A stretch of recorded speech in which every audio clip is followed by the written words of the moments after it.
হুম।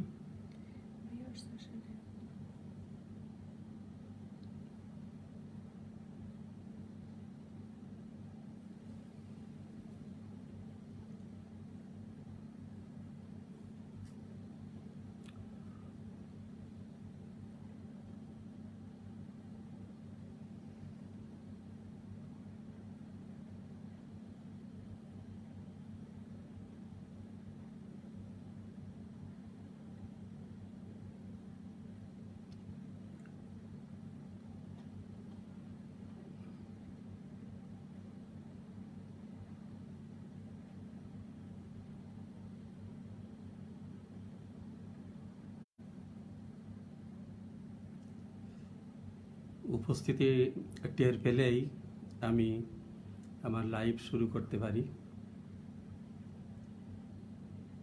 যারা দর্শক আছেন অনুগ্রহ করে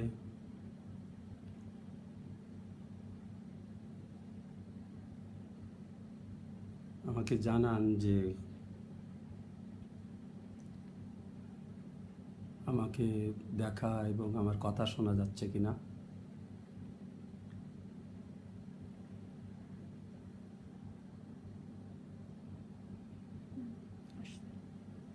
হ্যাঁ, আমি দেখতে পাচ্ছি আমাদের পার্বত্য কাব্যের সম্পাদক সাহেব জনাব রেজাউল করিম এবং নুরুন্নাহার আপা,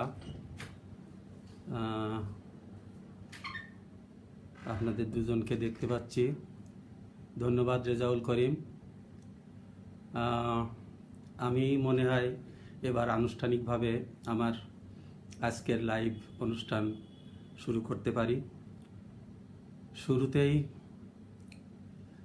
মহান আল্লাহর কাছে কৃতজ্ঞতা স্বীকার করি যে আমাকে সুস্থ রেখে আপনাদের সামনে আজকের এই লাইভ প্রোগ্রামে হাজির হওয়ার তৌফিক দিয়েছেন।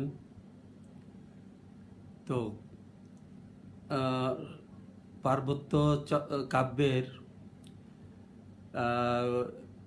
যে যেখানে আছেন না কেন, কর্মকর্তা থেকে শুরু করে সাধারণ সদস্য পর্যন্ত সকলকে আমার অনেক অনেক প্রীতি এবং শুভেচ্ছা জানিয়ে আজকের লাইভ অনুষ্ঠানে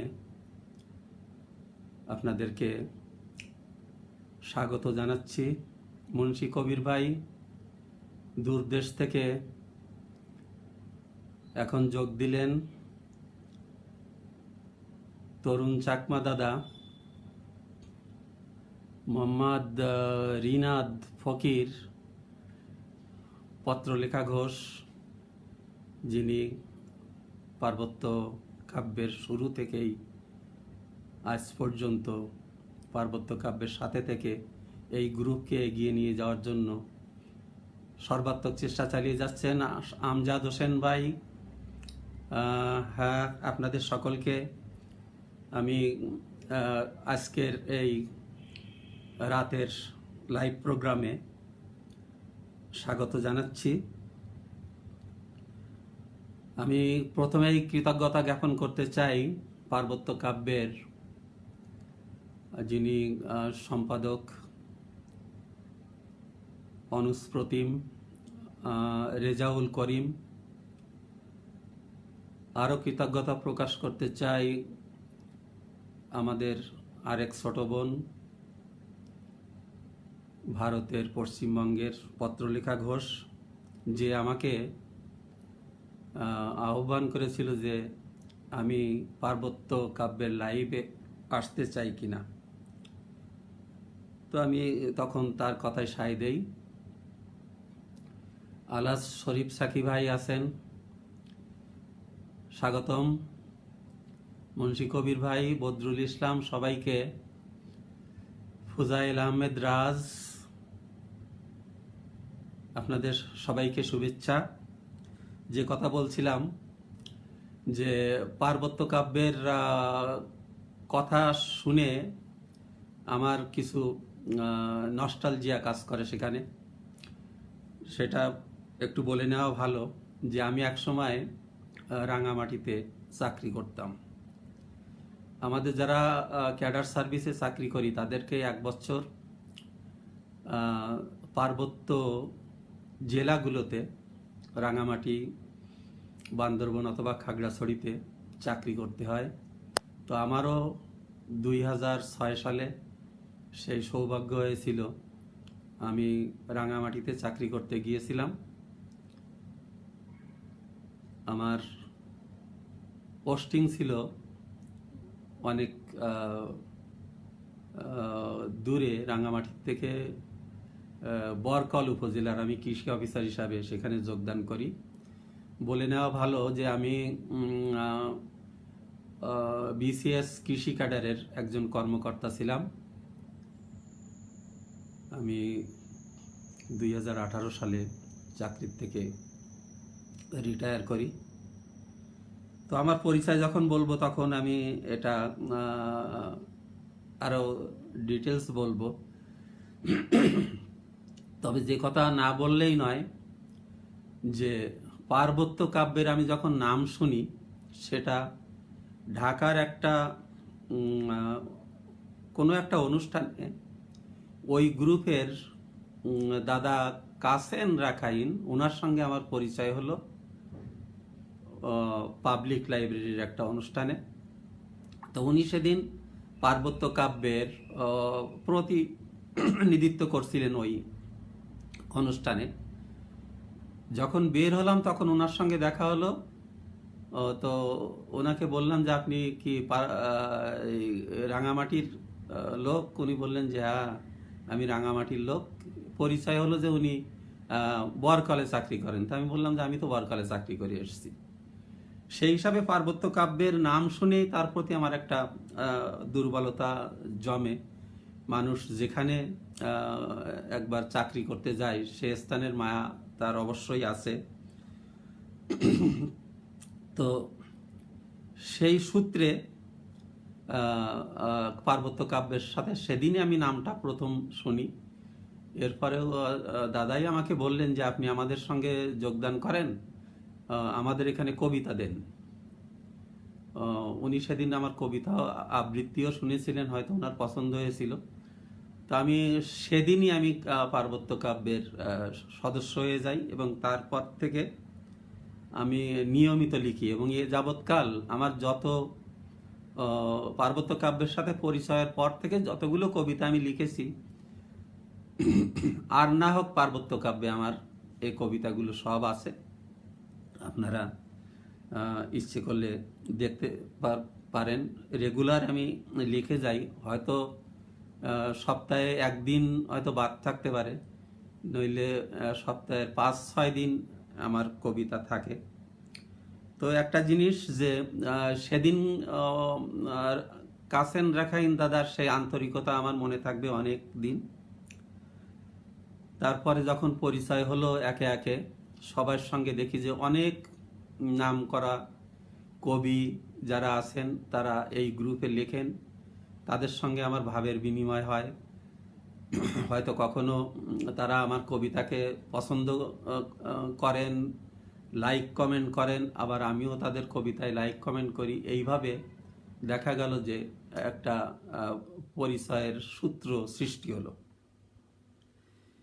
এরপরে এখান থেকে বোধহয় 1-2 মাস আগে একদিন রেজাউল আমাকে টেলিফোন করে বলল যে আমি ওর সঙ্গে পরিচয় দিলাম যে আমি কৃষি বিভাগে চাকরি করতাম সেখানে, আমি এখন রিটায়ার্ড। তো বললো যে আপনি কি আমাদের এখানে আসবেন লাইভ প্রোগ্রামে, সেই জন্য আমি আপনাকে ফোন করেছি। তো আমি বললাম যে হ্যাঁ, সুযোগ হলে আমি যে কোনো সময় আমি আসব। তখন ও আমাকে জানাতে চেয়েছিল, সেই সুযোগটাই আজকের আসলো। রওশনারা বেগম, নিলয় দাদা, কৃতজ্ঞতা জানাচ্ছি। আপনি সুদূর ভারত থেকে আমার এই লাইভ প্রোগ্রাম দেখছেন। রওশনারা আপা, আপনাকেও কৃতজ্ঞতা।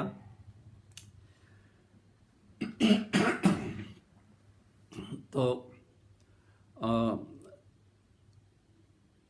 বলে নেই যে নিজের পরিচয়টা এবার দিয়ে দেই যে আমি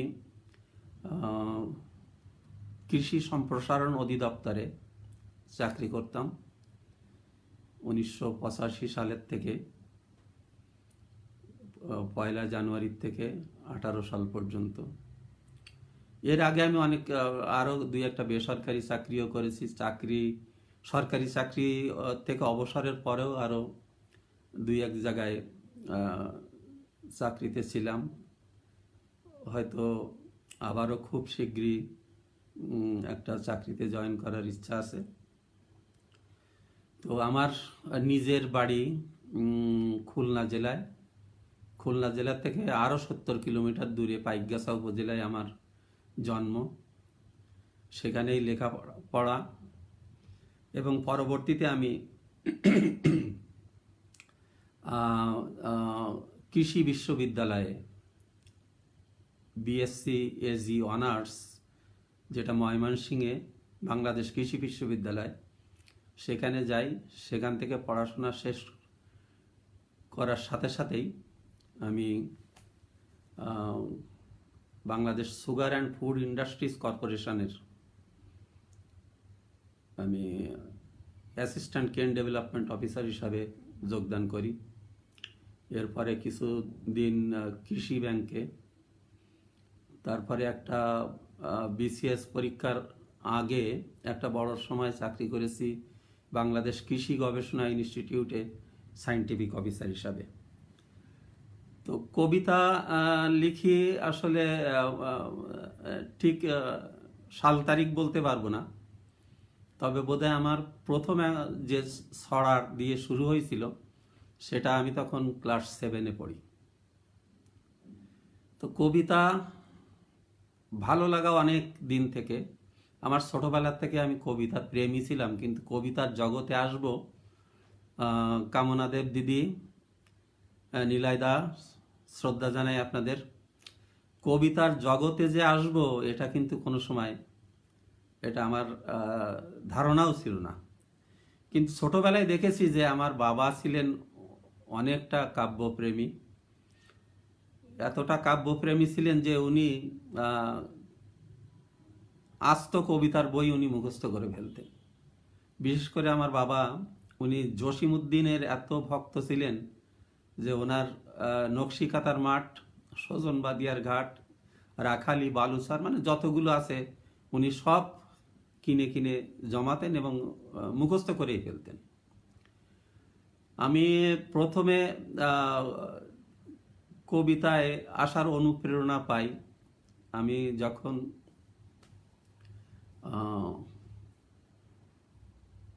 তখন 7-এই পড়ি। সে সময় অনুপ্রেরণাটা এইভাবেই যে আমি সেবার আমাদের তখন বিতর্ক প্রতিযোগিতা হতো বৃহস্পতিবারে। সেবার এক বিতর্ক প্রতিযোগিতায় আমি প্রথম হই এবং আমাকে স্কুল থেকে একটা বই দেওয়া হয়, সেটার নাম ছিল আবল তাবল। তো আবল তাবল, হাসান মঞ্জু ভাই আপনাকে সালাম এবং শুভেচ্ছা জানাই।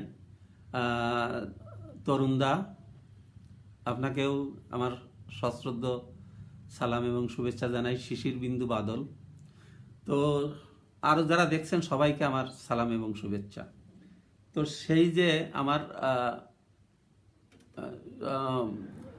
তখন সেই যে আবল তাবল সুকুমার রায়ের লেখা, ওখানে সম্ভবত 48টা না 49টা ছড়া ছিল। তো এই ছড়ার আমার দেখা গেল যে ওই পুরস্কার পাওয়ার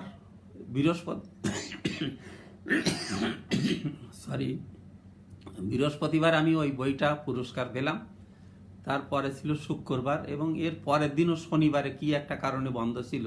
তো এই 2 দিনের ভিতরে আমি 49টা না 48টা কবিতা আমি সব মুখস্থ করে ফেলি। তো ওই কবিতা পড়ার পরে আমার মনে হলো যে আমিও হয়তো চেষ্টা করলে 2-4 লাইন আমি লিখতে হয়তো পারবো। ভূমিকাটা একটু বড় হয়ে যাচ্ছে, কিছু মনে করবেন না। আজকের প্রথম আপনাদের লাইভ প্রোগ্রামে আসা, সেজন্য একটু ভূমিকাটা বড়ই হবে। তো সে সময় আমি ছড়া লিখতে আমি প্রথমে উদ্যোগী হই।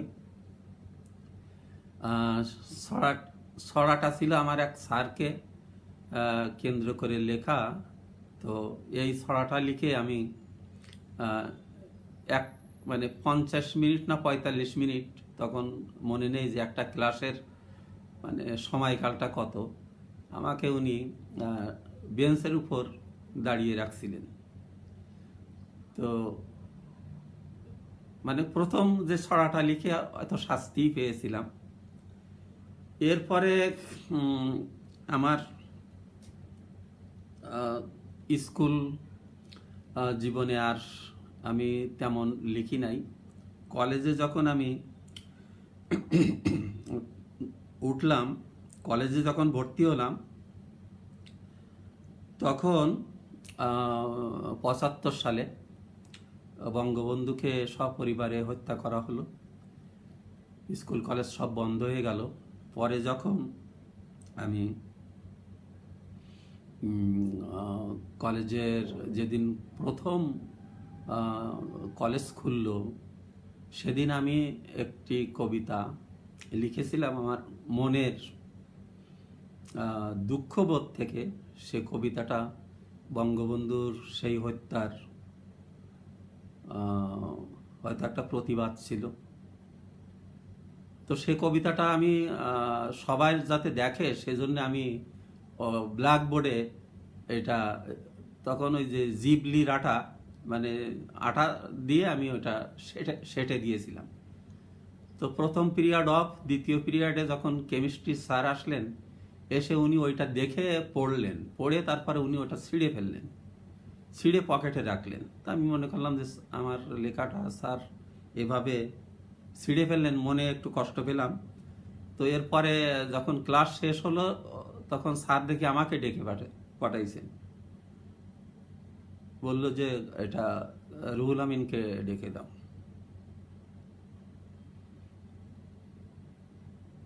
তা বলছে যে ওইটা ভাঁজ করে উনি রাখছিলেন পকেটে, সেইভাবে আমাকে দিয়ে বললেন যে এটা এখন এইভাবে লেখার সময় না, এটা তুমি রাখো। আমি বললাম যে স্যার এই কবিতাটা যে আমি লিখছি এটা আপনি কিভাবে বুঝলেন? তা আমি যখন কলেজে উঠলাম তখন আসলে অনেক কবিতার বই পড়তাম।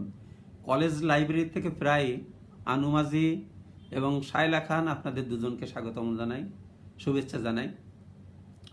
তো অনেক কবিতার বই আমি পড়তাম। তখন স্যারদের একটা ধারণা ছিল যে এই ছেলে এত কবিতার বই পড়ে কেন, তাহলে নিশ্চয়ই এর কবিতা সম্পর্কে একটা ধারণা আছে। তো আমাকে ওই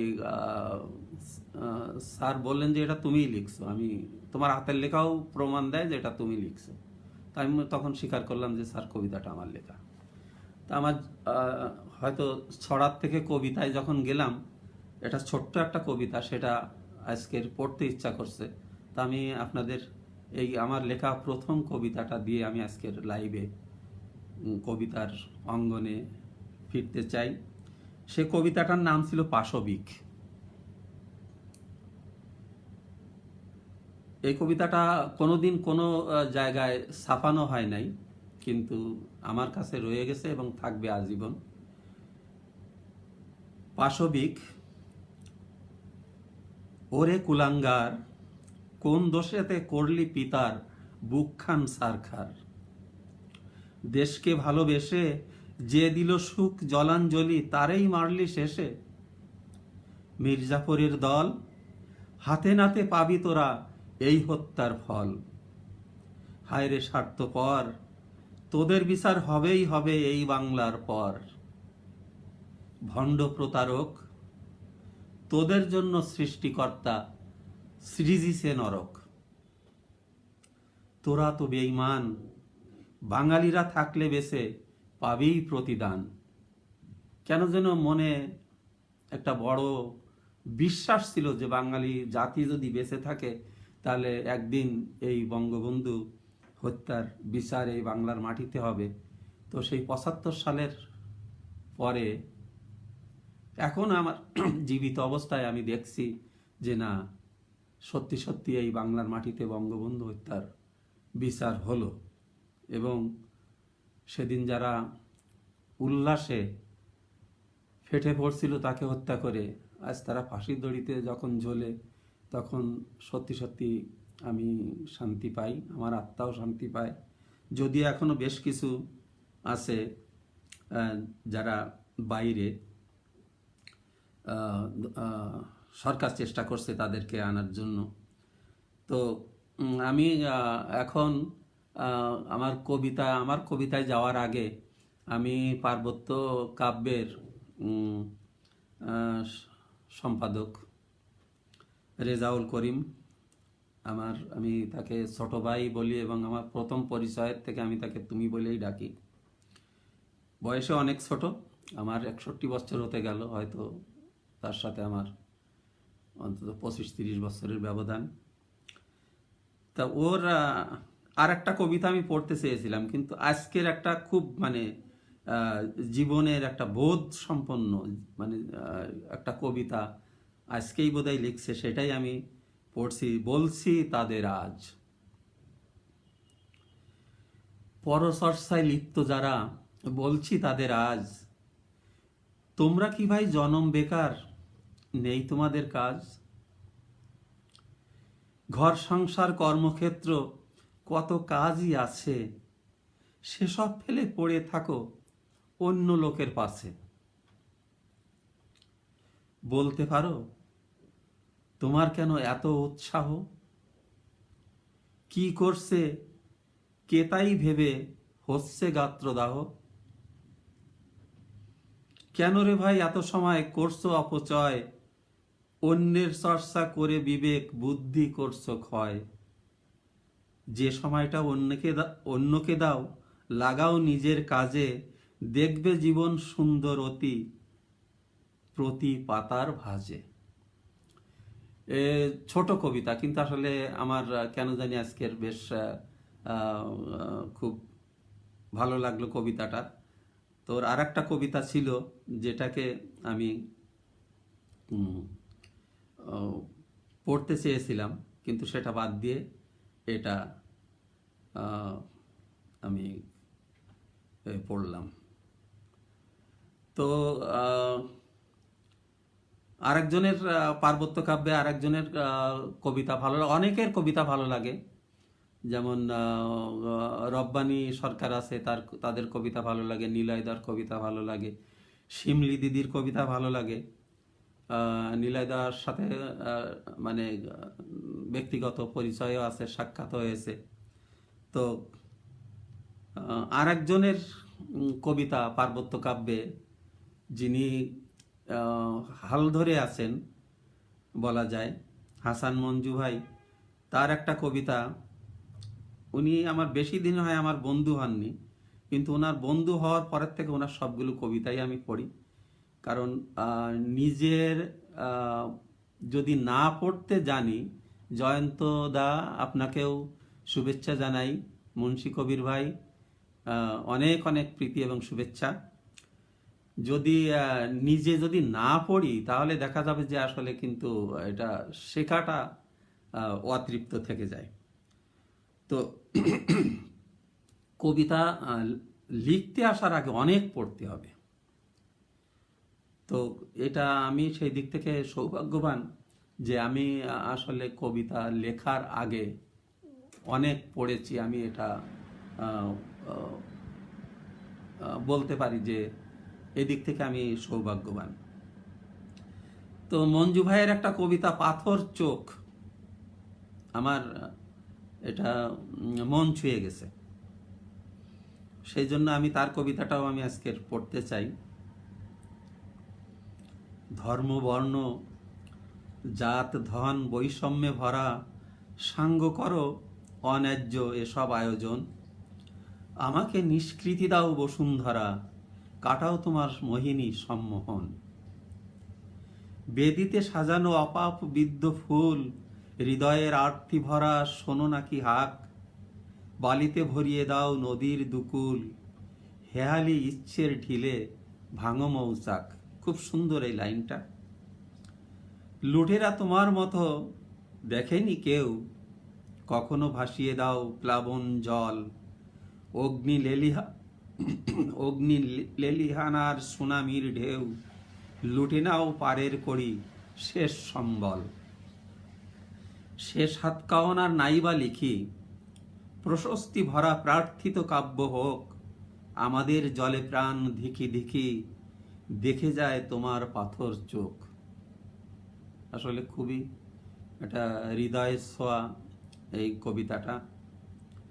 তো এবার আমি নিজের কবিতায় আসি। আমি আগেই বলেছি যে আমি উম, আহ, চাষাই, কৃষিতে যখন পড়তে গেছি তখন আমি চাষা, আবার এখনো কিন্তু আমি চাষা, কিন্তু এখন কবিতার চাষ করি। এক সময় দেখা গেছে যে আমি যখন চাষ করা শুরু করছি, লাঙ্গল দিয়ে চাষ করছি, এই কোদাল দিয়ে চাষ করছি। তারপরে দেখা গেল যে আমি পড়তে যাওয়ার আগে কিন্তু আমি লাঙ্গলও চাষ করতে পারতাম। এরপর যখন আবার ইউনিভার্সিটিতে গেলাম তখন কোদাল থেকে শুরু করে কোদাল, তারপরে লাঙ্গল, তারপরে পাওয়ার টিলার, তারপরে শেষমেশ এই যে আরও ট্র্যাক্টরও পর্যন্ত আমাদেরকে সেখানে চালানো শেখানো হলো। তো এইভাবে আমি দেখি যে লাঙ্গল দিয়ে শুরু করলাম, তারপরে কোদাল, তারপরে পাওয়ার টিলার, তারপরে ট্র্যাক্টর। তো এখনো কিন্তু আমি দেখি যে আমি কবিতায় যখন আসছি তখন আমি দেখি যে আমিও কিন্তু স্বরবৃত্ত দিয়ে শুরু করছি, তারপরে মাত্রাবৃত্ত, কখনো অক্ষরবৃত্ত, এখন আবার কিন্তু গদ্য ছন্দেও আমি লিখি। তো এইভাবে কবিতার চাষ আমি করে যাচ্ছি। তো যখন আমি এই কৃষকদের এই যে বা চাষিদের এই পেশাটাকে আমি এত সম্মান করি যে আমার মনে হয় যে আমি যদি আবার বিধাতা যদি কোনো দিন, আমরা যারা মুসলমান তারা পুনর্জন্ম বিশ্বাস করি না। পুনর্জন্ম বলতে আমরা পরকালকে বিশ্বাস করি, কিন্তু এমন যদি হতো যে আবার পুনর্জন্ম হতো, তাহলে আমার বিধাতার কাছে একটা মানে আরজ ছিল যে আমি যেন আবার চাষা হয়ে জন্মগ্রহণ করি। তো সেটাই আমি আমার একটা কবিতা আছে, অনেক আগের কবিতা, আবার আমি চাষা হব। ওই মাটিতে শুকে দেখো মায়ের দেহের ঘ্রাণ, ফুল ফসলে জেগে আছে চাষার সজাগ প্রাণ। মাটির আধার হতে জাগে তরুর সুপ্ত হাসি, সূর্য ছড়ায় পাতায় পাতায় আলোক রাশি রাশি। চাষার দেহের শ্বেত বিন্দু লুটায় মাটির পরে, শিশির ভেজা পাতার উপর আলোর খুশি ঝরে। ভোরবেলাতে গুলিস্তানে ফুলের হাসির বান, বর্ণে গন্ধে ফুল্ল ধরা জুড়ায় পথিক প্রাণ। কেউ দেখে না কত ঝরে মালির দেহের ঘাম, কেউ পাঠায় না তার নামে ভালোবাসার খাম। চাষার ছেলের রক্ত ঘামে ফসল ফলে মাঠে, সবার মুখে অন্ন যোগায় তার ভুখা দিন কাটে। রোদ বৃষ্টি পানি কাদায় চাষার জিরান নাই, খরা বন্যা ঝড় তুফানে হারায় না তার খেই।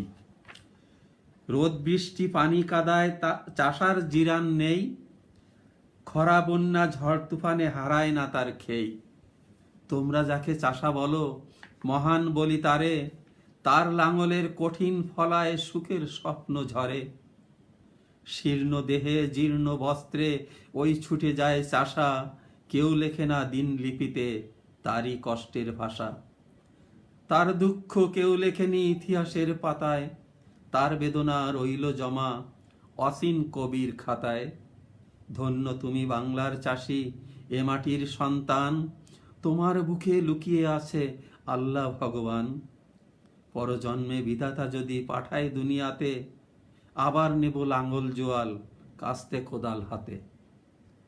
তো আমার এটা ছিল আমার পরিচয়, যে আমি চাষা বলে আমি নিজেকে পরিচয় দিতে আমি সত্যি সত্যি খুব ভালোবাসি। তো অনেক কবিতা লিখছি, কিন্তু আমার এ পর্যন্ত 1116টা কবিতা আমি লিখেছি। আমার এ যাবৎকাল 16টা কবিতা এবং ছড়ার বই প্রকাশ পেয়েছে।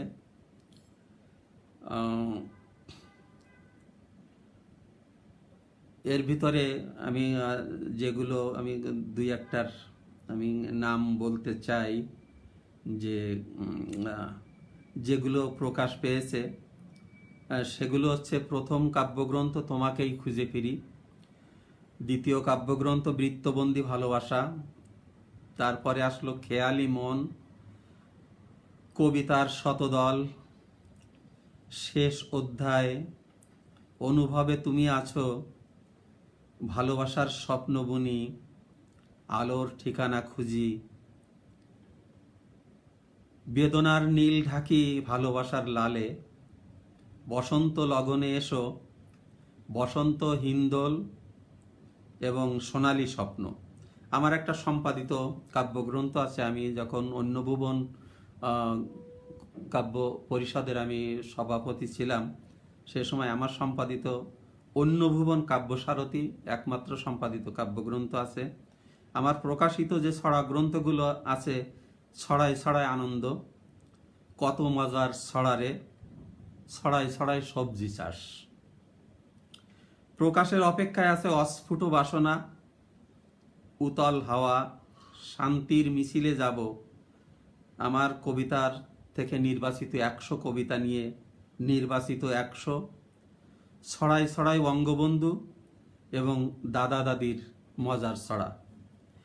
আমি বলেছি যে কবিতা লিখতে গেলে আগে অনেক পড়তে হবে।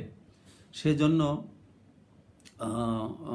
সবাইকে আমি অনুরোধ করব যে আমরা অনেক পড়ব। আমি কিন্তু সেই বৈষ্ণব পদাবলীর থেকে শুরু করে, আমি চর্যাপদ পড়িনি, কিন্তু বৈষ্ণব পদাবলীর থেকে শুরু করে মধ্যযুগের এবং প্রাচীন যুগের অনেকের লেখা আমি পড়ছি। আমি আলাওলের পদ্মাবতী থেকে শুরু করে অনেকগুলো আমি পড়ছি। ফেরদৌসির শাহনামা আমি পড়েছি, কালিদাসের রঘুবংশম এবং কুমার সম্ভব, আমি ইকবালের আশরারি খুদি, এগুলোর আমি অনুবাদ পড়েছি।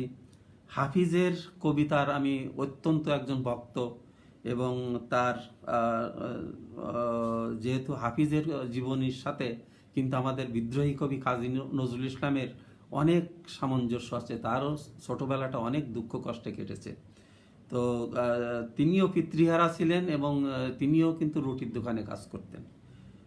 এমনকি যখন কাজী নজরুল ইসলামের দ্বিতীয় সন্তান বুলবুল যখন সে কঠিন রোগশয্যায়, তখনও কিন্তু সে যেদিনকে রোগাক্রান্ত হলো সেদিনই রুবায়াতি হাফিজ সে অনুবাদ করা শুরু করলো, এবং যেদিন বুলবুল মারা গেল সেদিনই এটা কিন্তু এই তার রুবায়াতি হাফিজ এটা শেষ হলো। এটাও আমার সংগ্রহে আছে।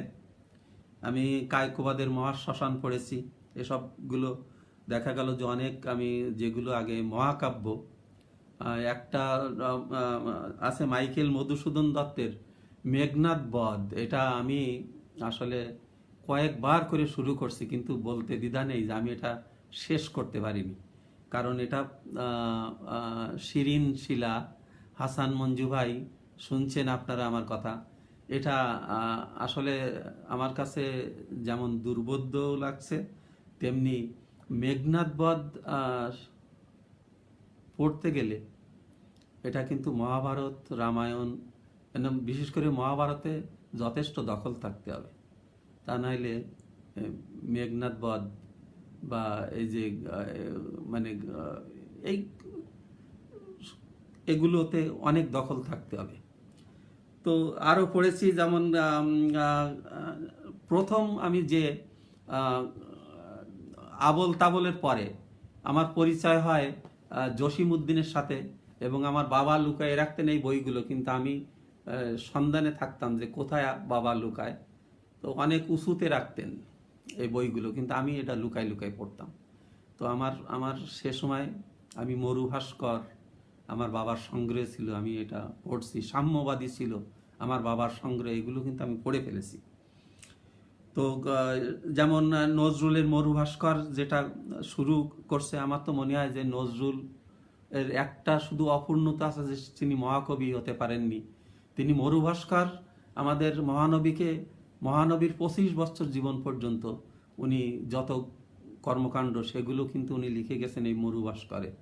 উনি যদি আল্লাহ তাকে যদি সুস্থ রাখতেন, তাহলে উনি এই মরুভাস্করকে উনি মহাকাব্যে পরিণত করে হয়তো উনি এই দুনিয়া থেকে চলে যেতেন।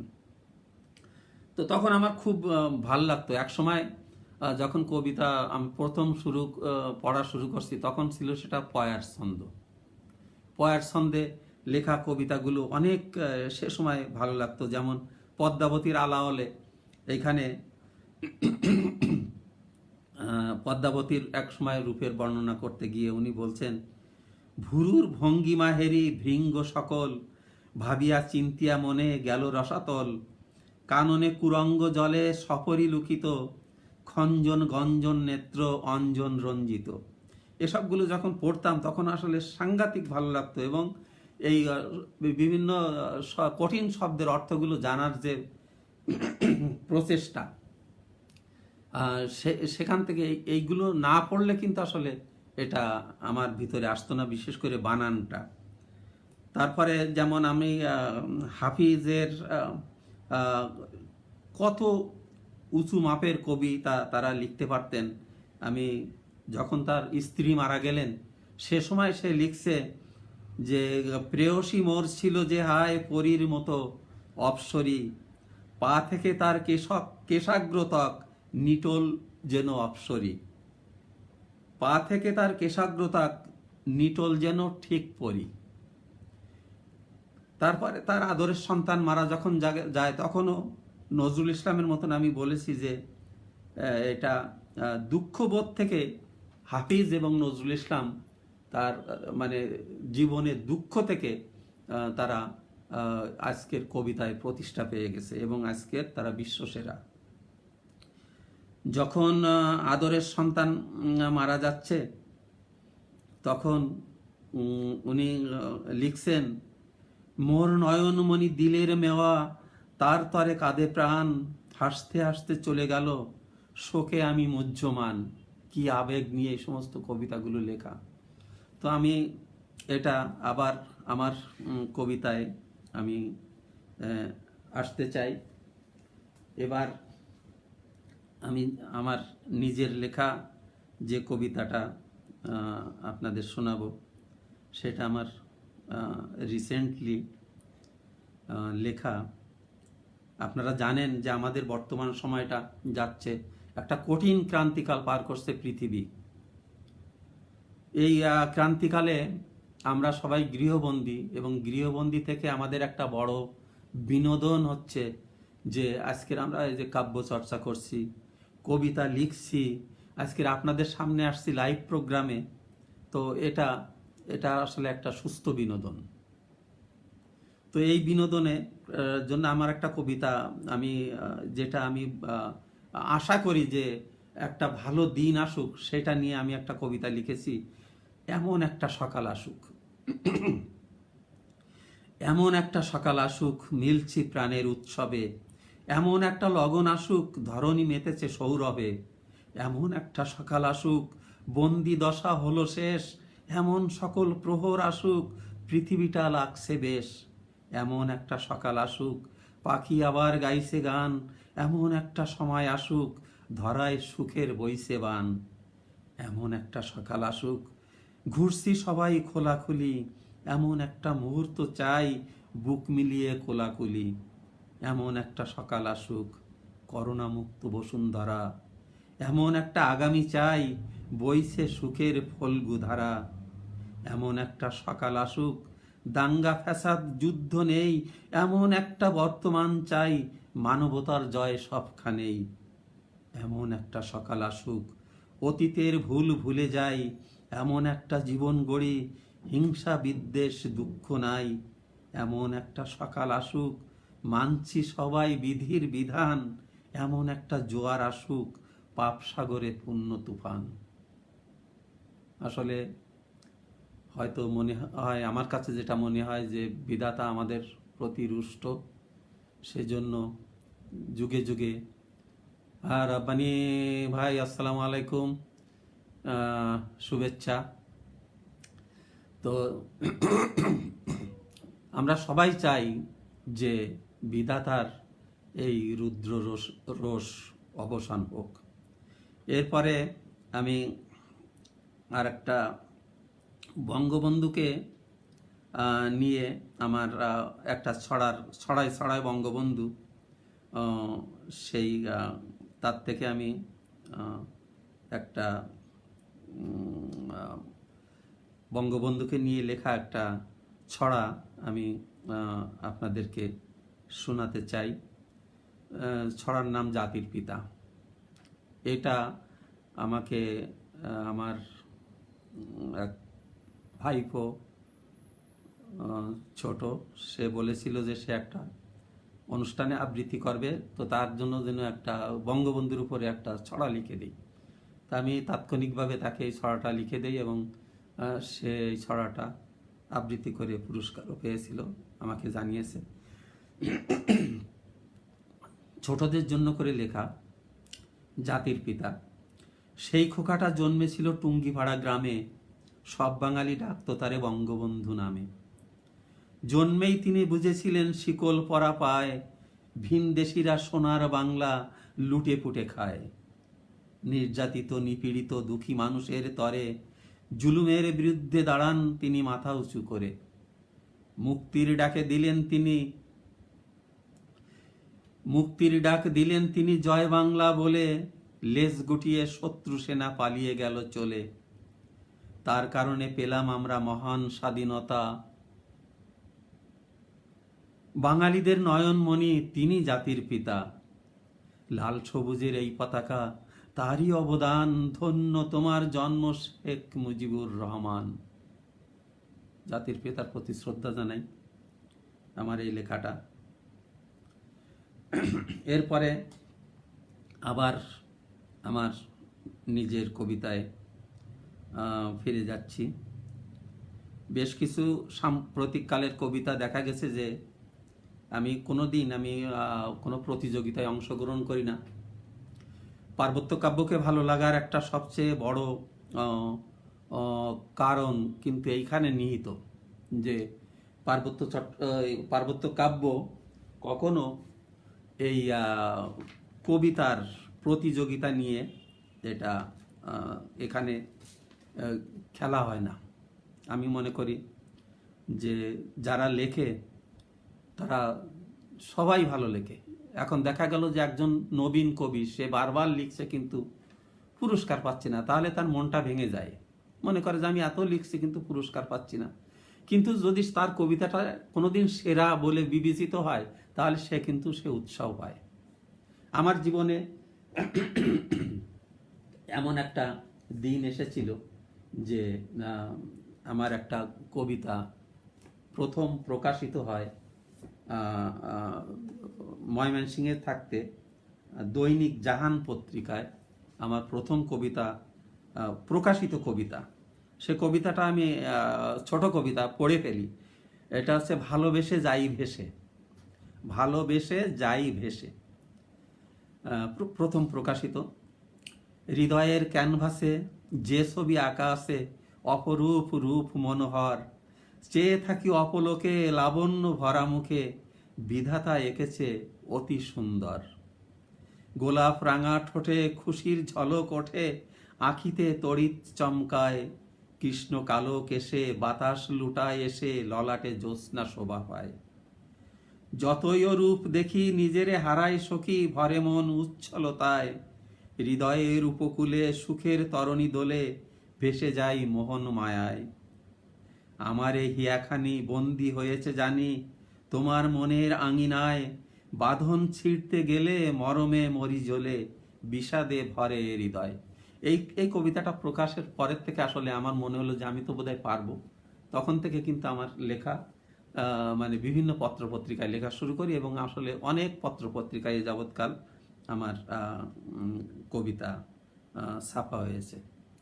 তো ছড়ার কথা আমি যখন বলি, ছড়া লিখতে গেলে কিন্তু ছড়া আর কবিতার ভিতরে কিছু তফাৎ আছে, যে তফাৎগুলো আমাদের, কবিতা সাধারণত জীবন বোধের উপরে লিখতে হয়, কিন্তু ছড়াতে থাকে কিছু রহস্যময়তা। এবং এই ছড়াকে অনেকভাবে ভাগ করা যায়। কোনো সময় দেখা গেছে যে এটা শিশুতোষ ছড়া আমরা বলি, শিশুদের জন্য যেটা বলি। অনেক সময় রাজনীতির উপরে লিখি আমরা, রাজনৈতিক ছড়া সেখানে বলি। তারপরে আরও আছে যে মানে অনেক মানে জ্ঞান দান করে, এরা কিছু ছড়া আছে। তো আমার একটা ছড়া এক সময়, একদিন আমি যাচ্ছিলাম বাসে করে কোনো একখানে। তো তখন দেখি যে একজন মহিলা উঠলেন, তার ছেলের কাঁধে এতগুলো মানে বই যে তাকে টেনে তুলতে খুব কষ্ট হচ্ছিল। তা ওনাকে আমি আমার জায়গা ছেড়ে আমি তাকে বসতে দিলাম। তা তখন বলতে মানে উনি বলছেন যে ওই যে শিশু শ্রেণীতে পড়ে, কিন্তু তার নাকি 16খানা বই। তো আমি মনে হলো যে আমরা যখন শিশু শ্রেণীতে পড়ছিলাম তখন বোধহয় একখানা কি দুইখানা বই ছিল। যখন যখন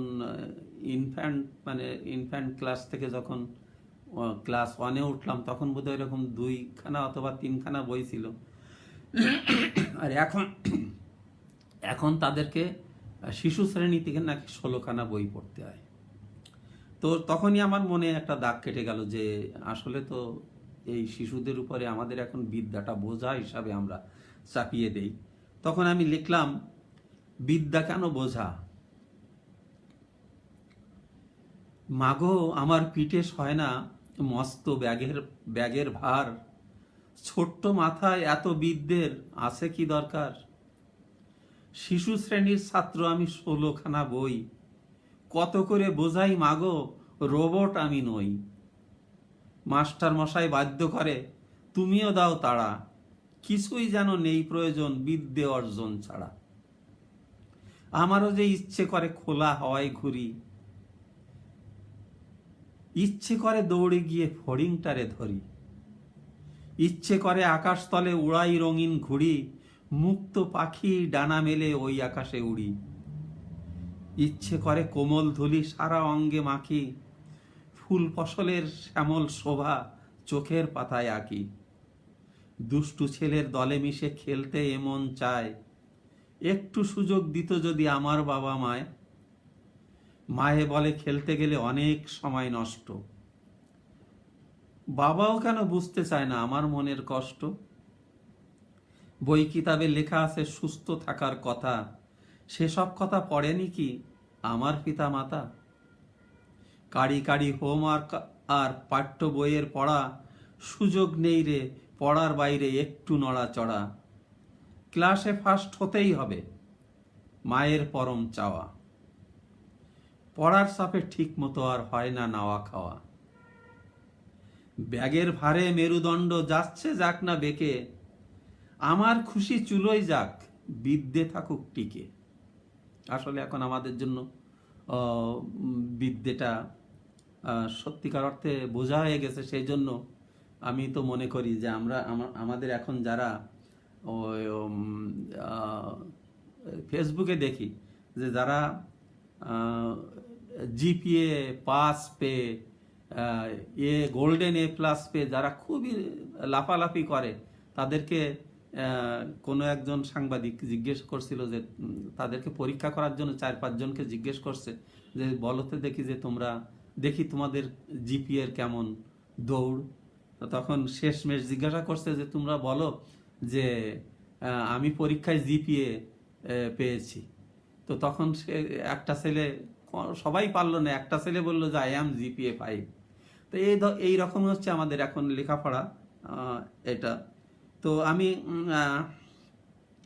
একটা কবিতা, আমাকে একজন অনুরোধ করছে যে এটা গদ্য ছন্দেই লেখা।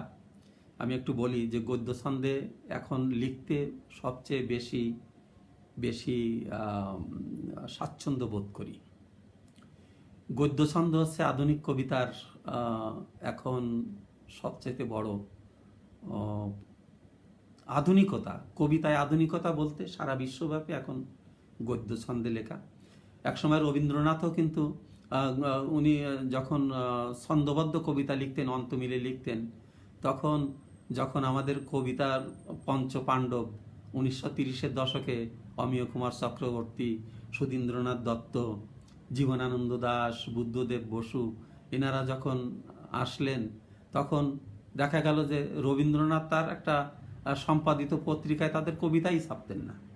আস্তে আস্তে উনি যখন বুঝলেন ওনার যে তারা তো ভালোই লেখে, এবং তাদের সাথে তাল মিলাতে গিয়ে তখন উনি আবারও গদ্য ছন্দে ফিরে গেলেন, এবং তারপরে উনি যে পুনর্স, পত্রপুট, শ্যামলী, এই সমস্ত যে কাব্যগ্রন্থ, 4টা কাব্যগ্রন্থ আছে, এত আধুনিকতা সেখানে তো বলতে গেলে যে এটা খুবই, এটা আমাদেরকে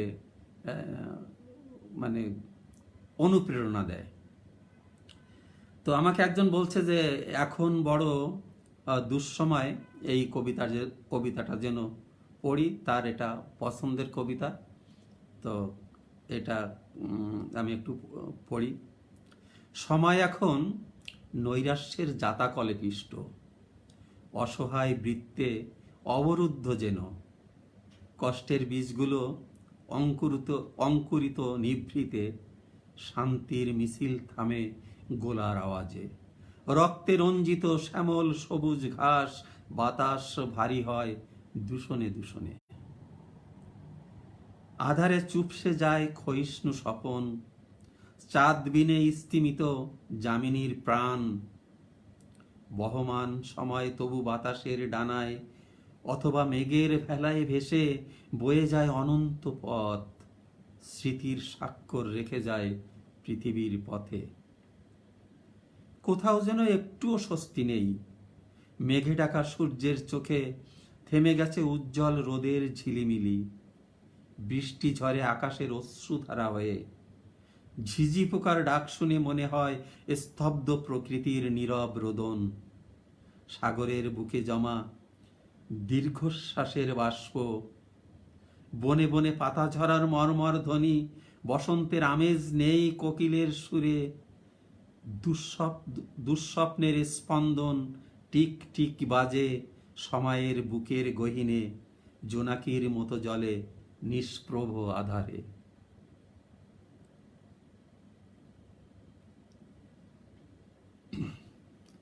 যারা কবিতা লেখে তারা সবসময় সমাজ সচেতন, রাজনীতি সচেতন। দেখা গেল আমরা কবিতা লিখতে গিয়ে আমরা হয়তো খুব একটা প্রতিবাদী হতে পারি না। তো দেখা যায় যে কোনো কোনো সময় সচেতনতা কবির ভিতরে জন্ম নেয়। যেমন করোনা নিয়ে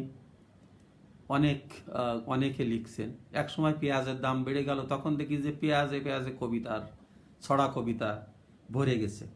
তো এখন আমরা যে করোনার ক্রান্তিকালে আপনারা জানেন যে কদিন আগে খবর প্রকাশ পেয়েছে এবং এখনো ধরাছোঁয়ার বাইরে সেই রিজেন্ট হাসপাতালের মালিক শাহেদ এবং তার আগে জেকেজি হেলথ কেয়ারের, এরা কোটি কোটি টাকা লুটপাট করেছে শুধুমাত্র করোনা টেস্টের ভুয়া সার্টিফিকেট দিয়ে। এবং আমার একজন বন্ধু, ছোট ভাই, এই প্রতারণার শিকার।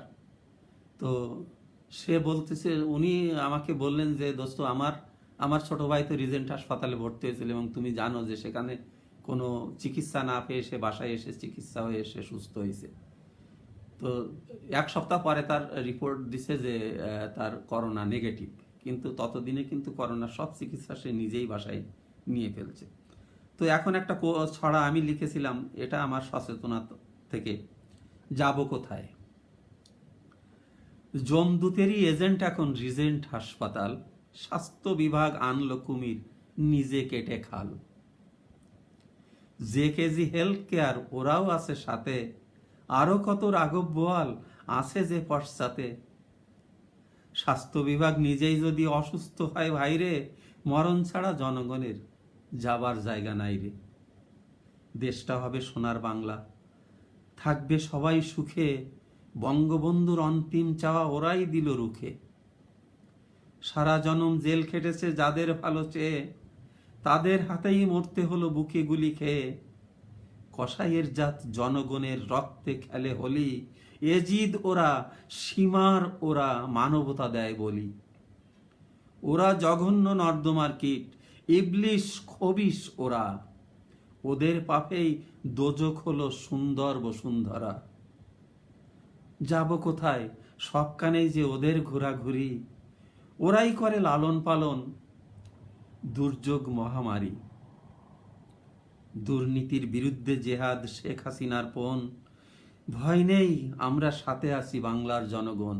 আসলে তাই একজন প্রধানমন্ত্রী সে আজকের এই দুর্নীতিটাকে জেহাদ হিসাবে নিয়েছেন। একজন কতক্ষণ পারে, যদি একসময় বঙ্গবন্ধু বলতেন যে 8 কোটি কম্বল চেয়ে নিয়ে আসলাম, কিন্তু আমার কম্বলটা কই। তো এই হচ্ছে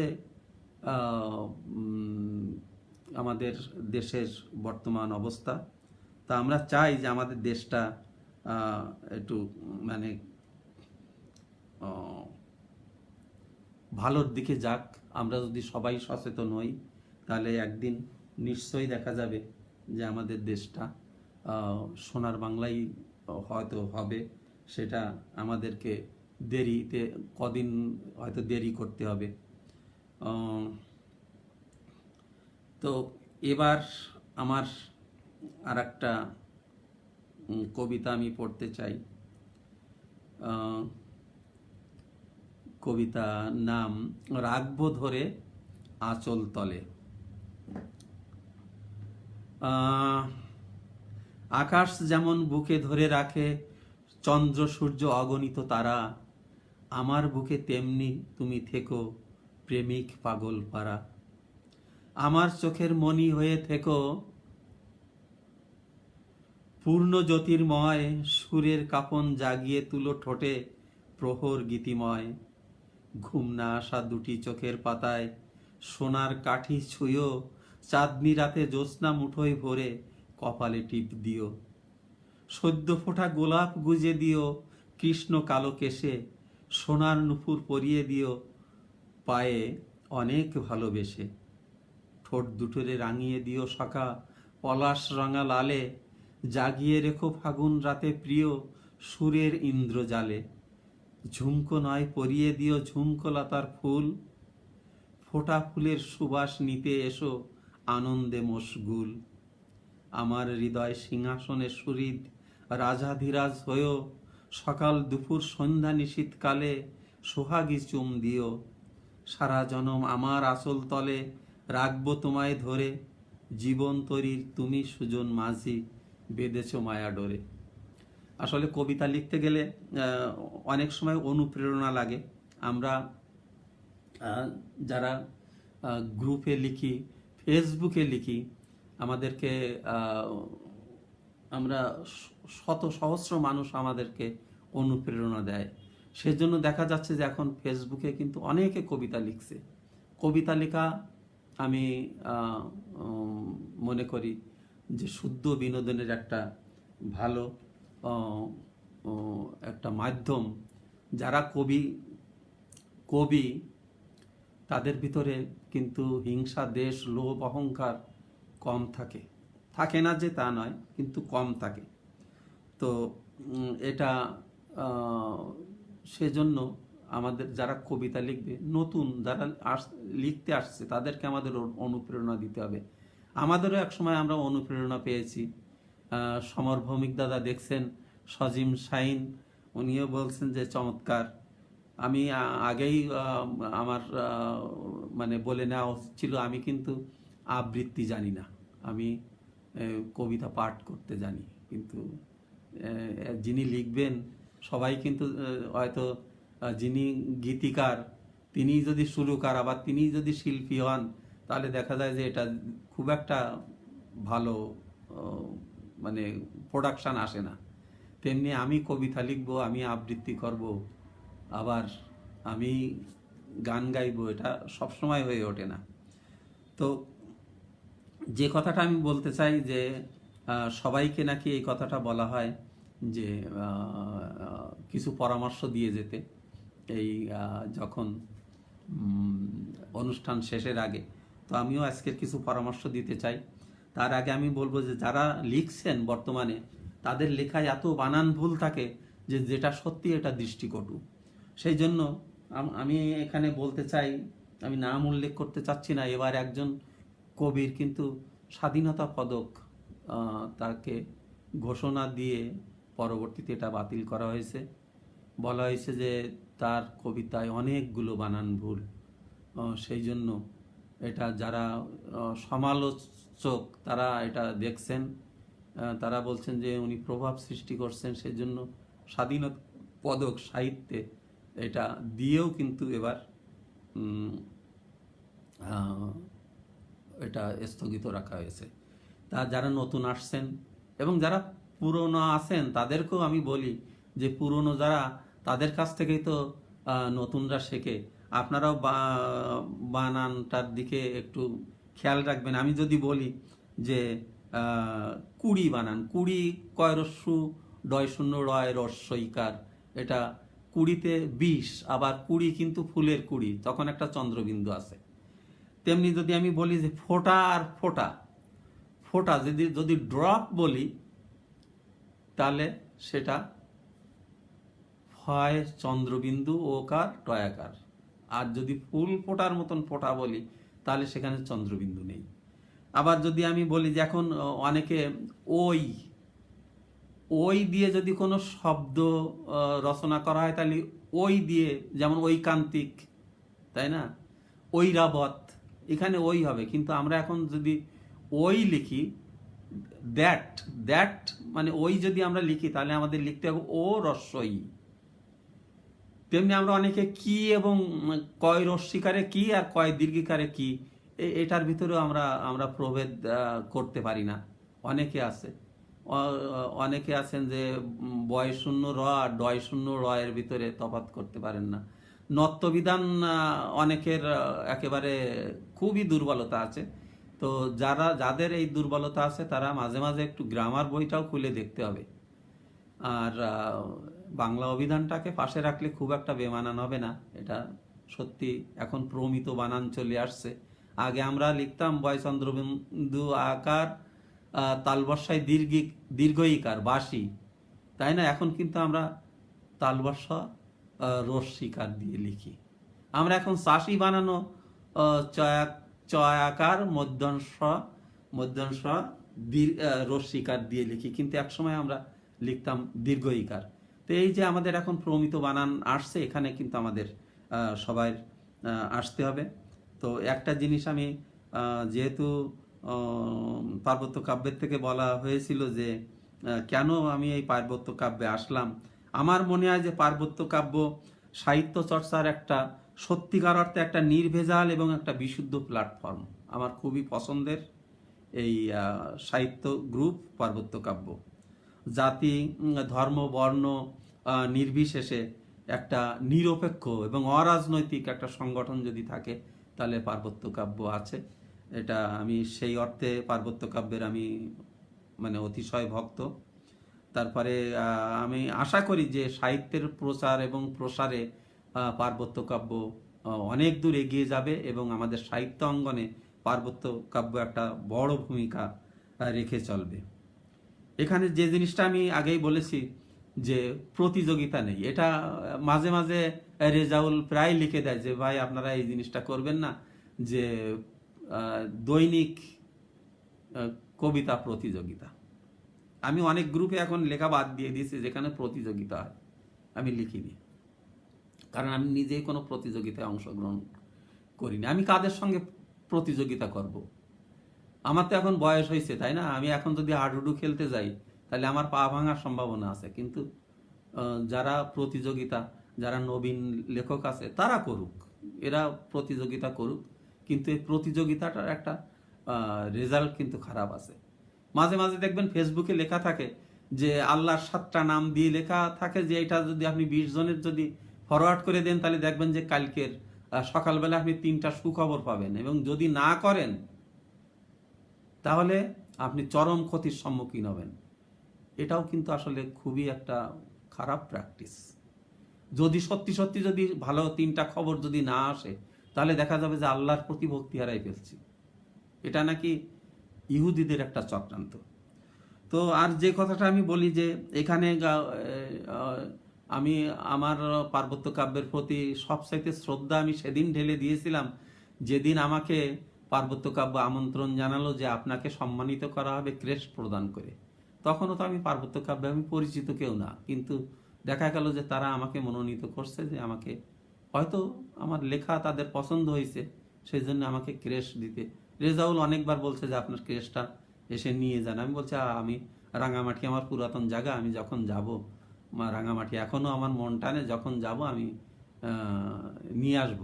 আমি সেদিনের সে অনুষ্ঠানটায়, গত যে অনুষ্ঠানটা হলো বড় করে বাংলাদেশ ভারত মিলায়, সে অনুষ্ঠানটায় আমি টিকিট কেটেও যেতে পারিনি। আমার বড় ভাইরার মা মারা গেলেন, আমাকে সেখানে যেতে হয়েছিল, সেজন্য আমি যেতে পারিনি। আমি দুঃখিত। তাছাড়া এই যে সনদ, কোনো কোনো গ্রুপ আছে সেখানে সনদ বিক্রি হয়, সেখানে ক্রেস্ট বিক্রি হয়, টাকা দিয়ে সম্মান কিনতে হয়, টাকা দিয়ে আসন কিনতে হয়, টাকা দিয়ে সভাপতি হতে হয়, প্রধান অতিথি হতে হয়, বিশেষ অতিথি হতে হয়। খারাপ চোখে যে খুব একটা দেখছি তা কিন্তু বলছি না, কিন্তু এই জিনিসগুলো আস্তে আস্তে চর্চা কমাই নিয়ে আসতে হবে। এই জিনিসটা যে ব্যবসায়িক মনোভাব, এটা পার্বত্য কাব্যে নেই।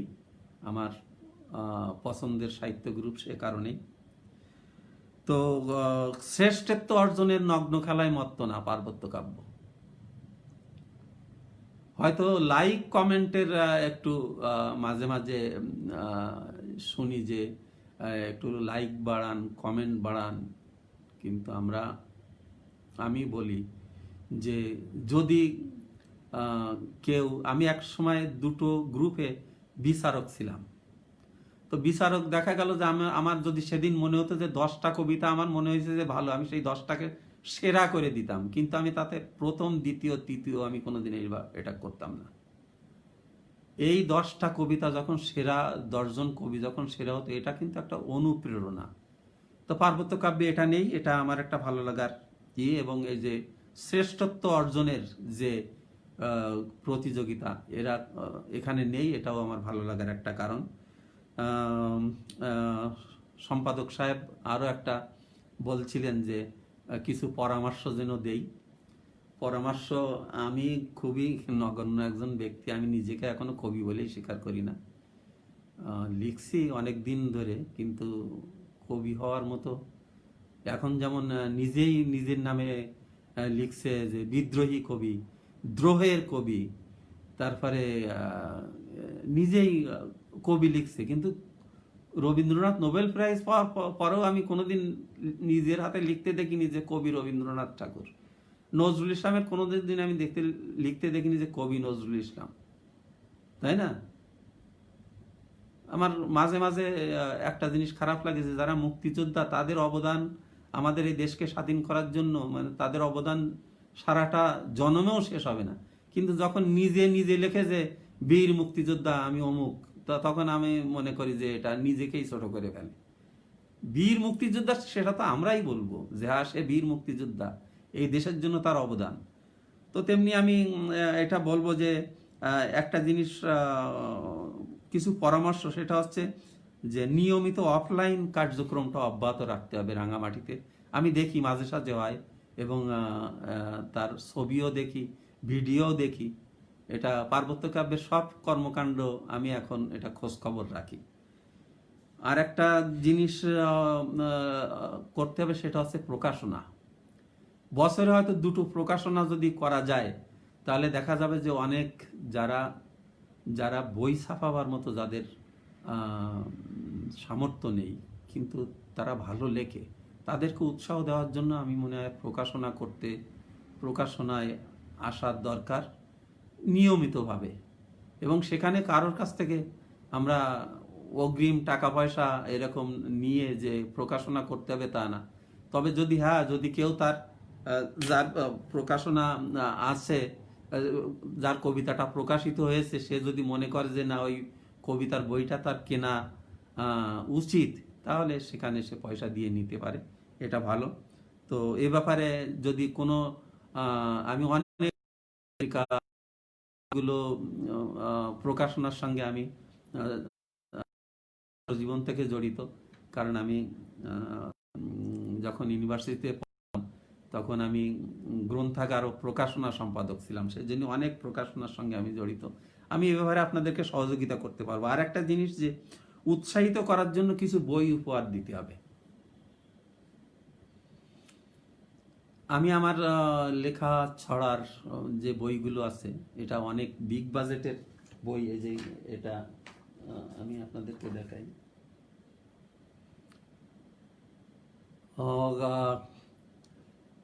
বোধহয় নেটওয়ার্ক কানেকশন পুয়ার ছিল সেজন্য। তো আমি শেষ করতে চাই।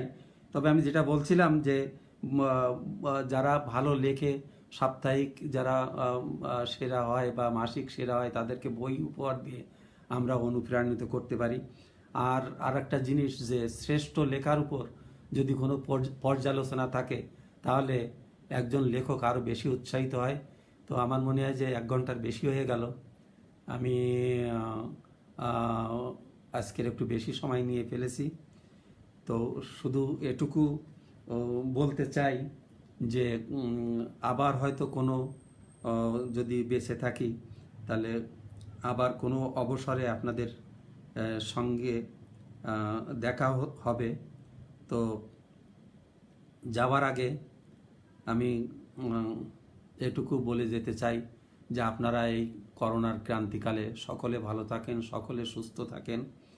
আর শেষ করতে চাই রবি ঠাকুরের একটা কবিতা, যেটাকে গানও গাওয়া হয়। সেটা হচ্ছে, তবু মনে রেখো যদি দূরে যাই চলে, যদি পুরাতন প্রেম ঢাকা পড়ে যায় নব প্রেম জালে, যদি থাকি কাছাকাছি দেখিতে না পাও ছায়ার মতন আছি না আছি, তবু মনে রেখো। সকলকে ধন্যবাদ, শুভরাত্রি। এবং আজকের এই অনুষ্ঠানে উপস্থিত থাকতে পেরে আমি পার্বত্য কাব্যের সকল কর্মকর্তা এবং যারা পরিচালনায় আছেন তাদের প্রতি কৃতজ্ঞতা জ্ঞাপন করছি। আশা করি আবার কোনো একক্ষণে আপনাদের সঙ্গে দেখা হবে। তবে শেষ বেলায় শুধু এটুক বলে যেতে চাই যে পার্বত্য কাব্য আমার এবং আমি পার্বত্য কাব্যের। ধন্যবাদ, শুভরাত্রি।